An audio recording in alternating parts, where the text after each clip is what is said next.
number 8, laws of resistance by meter bridge. Means here we have to determine the laws of resistance by using series combination as well as parallel combinations. Here in this part we will start for series combination. Means in this experiment apparatus used is, this is meter bridge, then both these one are series combination resistances, then gallon meter, then battery, here positive and negative terminal, then plug key, then resistance box, and this one is rheostat. The electric circuit for this series combination is as shown in this diagram. This one is resistance in series. This X1 and X2, both these one are connected in series. Means here we will start the electric circuit as per the circuit diagram. In this meter bridge, here is A point, here is B point, and here is C point. Means from as per the circuit diagram, A point connection is connected to the positive terminal of battery, then negative terminal of this battery is connected to the plug key, and this one is connected to the base of that rheostat. Another one base terminal of this rheostat is not connected in given circuit diagram. Therefore, here we left this point. Then variable point of this rheostat is connected to the C terminal or C point of this meter bridge, and here the first gap means left gap. In this left gap, this R1 and R2 are connected in series combination, and in the second gap here resistance box is connected. From this B point, here this B point of meter bridge is connected to the positive terminal of gallon meter, and negative terminal of this gallon meter is connected to this jockey, from which here on this bridge we have to calculate, we have to read the reading. Here in this series combination, means here for this series combination we have to change the resistances from the resistance boxes for different 4 values, and we have to note down the corresponding LX and LR. First reading means in observations resistance R1 is given or X1 is given 10 ohm. Resistance X2 is given 10 ohm. Now we will start this experiment. In this experiment the resistance R is here, resistance in resistance box is kept 10 ohm, and for this 10 ohm here we will plug this key and we will start this. First of all we have to check the gallon meter reading. Gallon meter reading आपण जर check केलं तर इथं A पॉइंटला जर आपण pointer इथं jockey जर टच केली तर गॅलॉन मीटरच्या लेफ्ट साइडला आपल्याला डिफ्लेक्शन दिसेल, आणि जर समजा आपण B पॉइंटला जर आपण टच केला इथं ब्रिज वरती तर आपल्याला गॅलॉन मीटरच्या राइट साइडला डिफ्लेक्शन दिसेल. आता इथे आपण जेव्हा डायरेक्ट ऍक्च्युअल रीडिंग घेतो तेव्हा 10 ओहम इतका रेजिस्टन्स बॉक्स मध्ये ठेवला, आणि इथे ह्या ब्रिज वरती डिफरंट पॉइंटला आपण जॉकी टच करून पाहिलं तर एका स्पेसिफिक पॉइंटला काय होईल, गॅलॉन मीटर नल डिफ्लेक्शन काय होईल इथे इंडिकेट करेल. ज्या पॉइंटला गॅलॉन मीटर नल डिफ्लेक्शन इथे आपल्याला दाखवेल त्या ठिकाणी आपल्याला रीडिंग काय करायचं, इथं रीड करायचं. ते रीड करत असताना इथे पहिल्या गॅप मध्ये लेफ्ट गॅप मध्ये आपल्याला RS आपण जोडलेला आहे, सेरीज कॉम्बिनेशन जोडलेला आहे. त्यामुळे पहिली जी लेंथ आहे, this one length on this meter scale is coming 68. Means here first for 10 ohm resistance here are LX is coming 68 and LR means length for resistance which is coming from this side किती येईल तर ती 32 इतकी जो length येईल तो 32 इतका येईल आणि त्यासाठी आपल्याला x यस इथं काय करायचं आहे कॅल्क्युलेट करायचं आहे की जो आपण नंतर कॅल्क्युलेट करणार आहोत.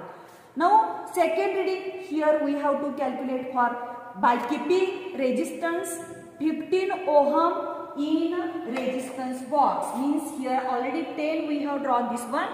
Next 5 is here taken, means 10 plus 5 it is coming 15 ohm resistance we have to kept in resistance box, and for this one we have to here again same way we have to find the null point in this gallonmeter. Here opposite side deflection means here is that null point deflection. This is here null point in this gallonmeter means here same way इथून इथपर्यंतची length जी असेल ती 59 जी येते. 59 length is coming for here LX and 41 length is coming for length for resistance and XS finally we have to calculate. Now interchanging positions of this RS means LS and resistance box by changing the positions of here this LS and resistance box, and same way experiment is repeated for next two readings means by changing the gaps for the resistance box and the series combination.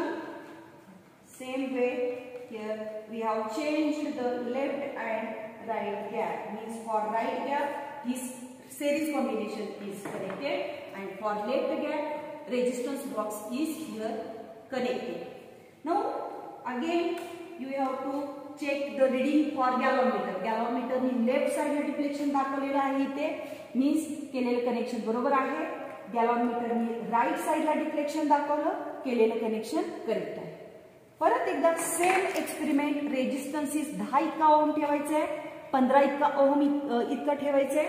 पहिला आपण काय केला resistance box मध्ये 10 ओम इतका ठेवला आणि इथे तुम्हाला परत एकदा गॅलॉनमीटरने डिफ्लेक्शन इथे नल पॉइंट डिफ्लेक्शन गॅलॉनमीटर दाखवतो. म्हणजे पहिली लेंथ जी येईल that is nothing but length for R. म्हणजे फर्स्ट लेंथ इथं 33 येते आहे, मीन्स इथं LR length for resistance box 33 आपण इथं ठेवला. सेकंड लेंथ जी येते ती 67 येते आहे, म्हणजे 67 इथं किती येणार ह्या RS कॉम्बिनेशन साठी 67 येईल. परत सेकंड रीडिंग आपल्याला कितीला घ्यायचं आहे तर 15 ओहम इतका, म्हणजे 5 ओहम फक्त आपण काय केलं वाढवला. आणि 15 ओहम साठी इथे परत एकदा इथे नल पॉइंट जर तुम्ही बघत गेला तर इथे वाढते रीडिंग, इकडे पाठीमागे वाढते. म्हणजे इथे कुठेतरी तुम्हाला ह्या पॉइंटला करेक्ट हा इथे तुम्हाला नल पॉइंट मिळतोय. पहिली लेंथ L फॉर R जी येते ती 40 इतकी येते LR, आणि सेकंड लेंथ जी येते 60 जी लेंथ फॉर इथं X येईल. अशी आपण वेगळी वेगळी 4 रीडिंग नोट डाऊन केली, जी चारही रीडिंग तुम्हाला इथल्या ह्या ऑब्झर्वेशन टेबल मध्ये लेफ्ट गॅप साठी 2 रीडिंग घ्यायचे, राईट गॅप साठी तुम्हाला 2 रीडिंग घ्यायचे. अशी एकदा तुम्ही रीडिंग घेऊन घेतला की फॉर एक्झाम्पल एकच कॅल्क्युलेशन मी XS साठी तुम्हाला कॅल्क्युलेट करून दाखवणार आहे की ज्यामध्ये फॉर्म्युला आहे R into LX divided by LR, की जो R पहिल्या रीडिंग साठी आपण इथं घेतलेला होता, की जो आपण इथला ऑब्झर्वेशन टेबल वापरतोय की ज्यामध्ये पहिला आपण 15 हा पहिल्यासाठी घेतलेला आहे. तुम्ही फॉर एक्झाम्पल इथली सुद्धा कॅल्क्युलेशन साठी रीडिंग्स वापरू शकता. आता इथे तुम्हाला 15 परत इथे मल्टिप्लाय बाय 60 डिवायडेड बाय 40 हे आपलं पहिलं कॅल्क्युलेशन आहे. पहिल्या कॅल्क्युलेशन साठी इथे तुम्हाला लॉग टेबल वापरायचं आहे. Anti logarithm of log of 15 गुणाकार आहे, लॉगांची बेरीज येईल प्लस लॉग ऑफ 60 आणि परत डिवायडेड व्हॅल्यू आहे हे एका ब्रॅकेटमध्ये टाकलं, minus divided by term log of 40 हा मोठा ब्रॅकेट कंप्लीट. परत अँटी लॉग 15 दोन अंकी संख्या आहे, कॅरेक्टरिस्टिक त्याची 1 येईल. 15चा 0 मध्ये तुम्ही पाहिलात तर 1761 येईल. प्लस 60 ही दोन अंकी संख्या आहे, कॅरेक्टरिस्टिक ह्याची परत एकदा 1च येईल. 60चा 0 मध्ये तुम्ही लॉग जर बघितला तर 7782 इतका येईल. मायनस 40 ह्याची कॅरेक्टरिस्टिक 1 येईल. 40चा 0 मध्ये जर तुम्ही पाहिलात तर 6021 असा येईल. ह्या दोन्हींचं पहिला तुम्ही ऍडिशन इथं कंप्लीट करायचे आहे, म्हणजे अँटीलॉग ऑफ 2.9543 मायनस हा जसा नंबर आहे जसाच्या तसाच आपण पुढे इथे घेतला. हे ब्रॅकेट कंप्लीट.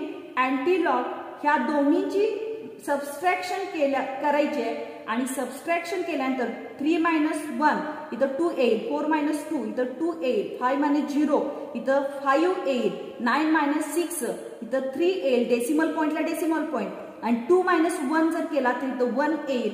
अँटीलॉगॅरिथम तुम्हाला 35चा 2 आणि 2 मध्ये, 35चा 2 आणि 2 मध्ये जर पाहिला तर 2250 असा अँटीलॉगॅरिथम येतो. इथं 1 असा नंबर आहे, 1 मध्ये 1 मिळवला तर 2 येईल. 1 आणि 2 इथे डेसिमल पॉइंट आणि इथं हा ओहम XS हा पहिलं कॅल्क्युलेशन कंप्लीट करायचं आहे. सेम वे तुम्हाला इथे 2 नंबरचं कॅल्क्युलेशन, इथे तुम्हाला सेम फॉर्म्युलाचा वापर करायचा आहे, सेम स्टेप्स फॉलो करायचे आहेत. 2 नंबरचं कॅल्क्युलेशन इथं तुम्ही कॅल्क्युलेट कराल. 3 नंबरचं कॅल्क्युलेशन सेम फॉर्म्युला, सेम असणाऱ्या कॅल्क्युलेशनच्या स्टेप्स फॉलो करा आणि 3 नंबरचं कॅल्क्युलेशन येईल. 4 नंबरचं सुद्धा सेम फॉर्म्युला, सेम कॅल्क्युलेशनच्या स्टेप्स फॉलो करून इथं तुम्हाला 4 नंबरचं रीडिंग फायनल आन्सर मिळेल. चारींची तुम्ही बेरीज करायची आहे आणि डिवायडेड बाय 4 करायचं आहे आणि मीन XS जो काही कॅल्क्युलेट कराल तो तुमचा मीन XS काही असेल तो 22.52. जो तुम्ही जी रीडिंग ही घेतलेली आहे त्या रीडिंगचा जो तुमचा मीन येईल तो ओहम मध्ये इथे तुम्ही कॅल्क्युलेट करा. हे आन्सर असेल ते म्हणजे एक्सपेरिमेंटल सेरीज कॉम्बिनेशन साठी काढलेला XS असेल आणि थेरॉटिकल कॉम्बिनेशन, थेरॉटिकली जे आन्सर येईल, theoretically formula is XS for X1 plus X2. X1 आपण 10 ओहम इतका घेतलाय, X2 10 ओहम इतका घेतलाय. 10 + 10 ओहम आन्सर फायनल येईल 20 ओहम XS थेरॉटिकल आणि एक्सपेरिमेंटल 22 येईल. दोन्हीमध्ये कुठे ना कुठेतरी XS सेरीज कॉम्बिनेशन हा दोन्हीमध्ये इक्वॅलिटी कुठे ना कुठेतरी दिसेल. This is the here overall explanation for laws of resistance for series combination. This is final answer.